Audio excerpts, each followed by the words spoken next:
Hi, I'm Gael, and in this video I will try to help you decide if the GR10 is a trail you should hike. The GR10 is a 900 km trail crossing the French Pyrenees from the Mediterranean Sea to the Atlantic. It is one of 3 trails crossing the Pyrenees. The eastern terminus is in Banyuls and the western one in Hendaye. The GR10 was for me the end of an epic 5,300 km walk across France that started near the Belgian border. It was a spectacular way to finish that journey, and reaching Hendaye was definitely one of those once-in-a-lifetime moments for me.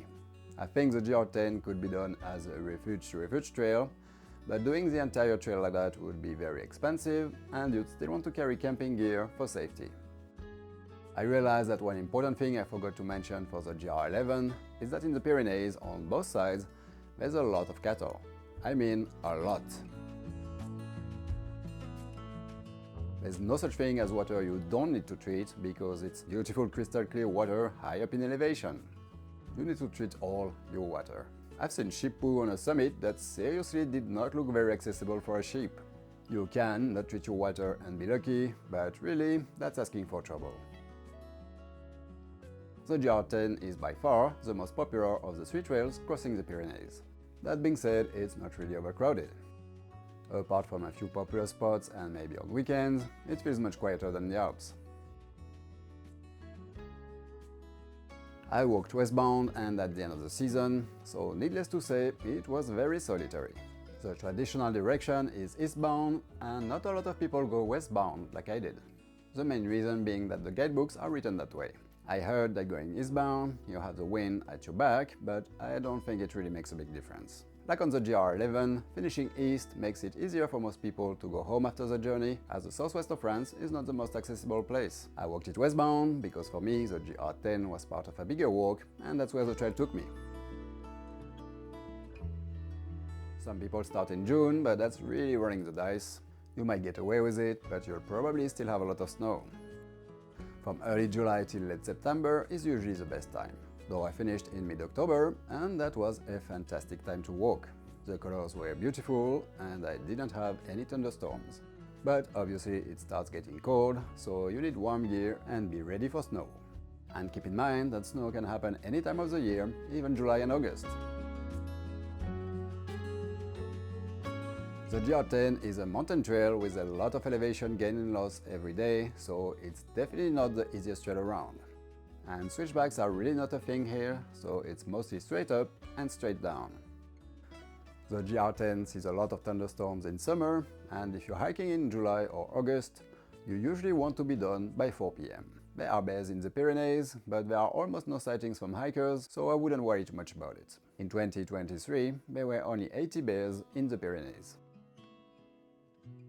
You can get the French topo guidebooks, but you'll need 4 of them to cover the whole GR10.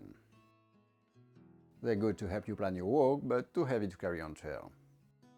If you're looking for something in English, the Cicerone guidebook is pretty good, and you can buy the PDF version.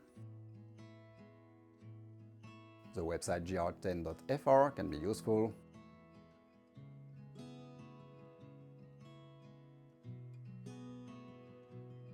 As for the GR11, doing side trips on the GR10 is a must and will definitely make this already stunning trail even better. There are a lot of peaks you can summit from the GR10, and they're probably going to be your favorite part of the trail. I did every side trip I could when the weather was good, and it completely changed my experience of the trail for the better.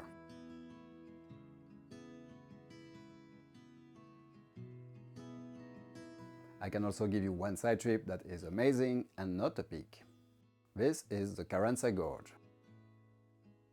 It is fantastic, but if you suffer from vertigo, you should definitely not do it.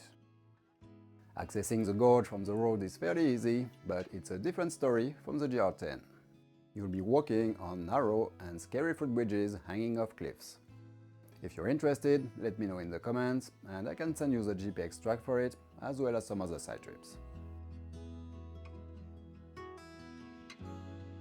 I'm not going to beat around the bush, the GR10 is one of my favorite long-distance trails. It's spectacular, and because it's shorter, it's easier logistically and financially to fit in your life than a 4 or 5 months adventure like the Terre de la Loire or the Triple Crown trails in the US.